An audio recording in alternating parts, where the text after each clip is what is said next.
కాబట్టి మనకి సముద్రంలో వాడే నావిగేషన్స్ అవన్నీ ఉంటాయి కదా. సో దాంతో ఈక్వల్ గా దానికి రిలేటబుల్ గా టైటిల్ కార్డ్ పడింది. అది మాత్రం చాలా బాగా ఆయుధ పూజ సాంగ్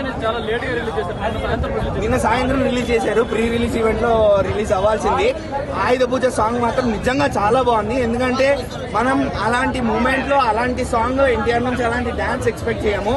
సో హైలైట్ ఉంది ఆయుధ పూజ సాంగ్. ఇలానే సిమిలర్ గా ఇంకొక డాన్స్ సీక్వెన్స్ కూడా ఉంటుంది. సాంగ్ ఏముండదు అక్కడ, ఓన్లీ మ్యూజిక్ బిట్ అనమాట. అక్కడ కూడా ఎన్టీఆర్ గారి డాన్స్ మాత్రం సైఫ్ అలీ ఖాన్ క్యారెక్టర్ కొంచెం నాకు సోసోగా అనిపించింది. ఎందుకంటే ఆయనకి ఎక్కువ స్క్రీన్ ప్రెజెన్స్ దొరకలేదు.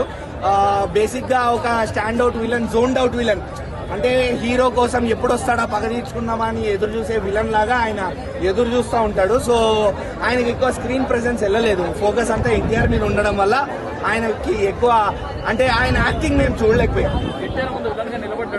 ఎన్టీఆర్ ముందు విలన్ గా నిలబడ్డాడు, కానీ మేము ఎందుకో తెలుగు సినిమా ప్రజలుగా ఎందుకో, అంటే మన తెలుగు విలేజ్ గెటప్ లో మాకు సైఫ్ అలీ ఖాన్ ని అంత ఈజీగా యాక్సెప్ట్ చేస్తారా చేయలేరా అనేది నాకు కొంచెం డౌట్. అదే మీరు శివరాజ్ కుమార్ గారిని చూడండి, జైలర్ మూవీలో ఆ లుంగి వేసుకొని ఆ గెటప్ లో రాగానే ఆడియన్స్ కు రిసీవ్ ఇట్, ఆడియన్స్ మన అనుకొని రిసీవ్ చేసుకోగలిగారు. సో సైఫ్ అలీ ఖాన్ దగ్గర ఆ ఫీలింగ్ అనేది మిస్ అయింది.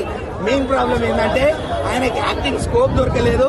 ఇంకోటి డబ్బింగ్ లిప్సింకే లేదు సైఫ్ అలీ ఖాన్ తో. జాన్వీ కపూర్ కి ఉన్న 2-3 డైలాగులు లిప్సింగ్ బాగా దొరికింది, కానీ సైఫ్ అలీ ఖాన్ డబ్బింగ్ మాత్రం లిప్సింగ్ ఎక్కడా లేదు.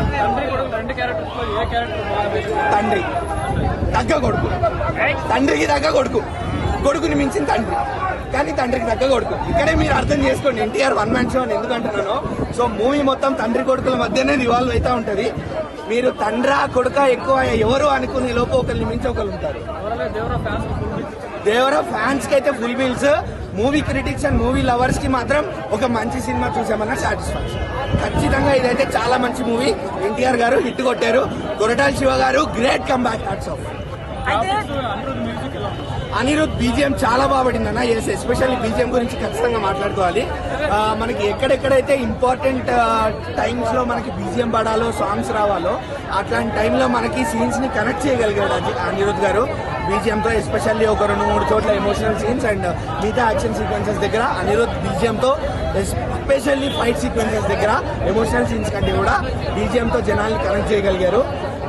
స్టాండ్ అవుట్ అన్న, స్టాండ్ అలోన్ బీజిఎం అన్న. ఇది ఎన్టీఆర్ కి ఆ బీజిఎం అసలు కరెక్ట్ గా సరిపోయింది. ఎస్పెషల్లీ అదే యాక్షన్ సీక్వెన్సెస్ లో.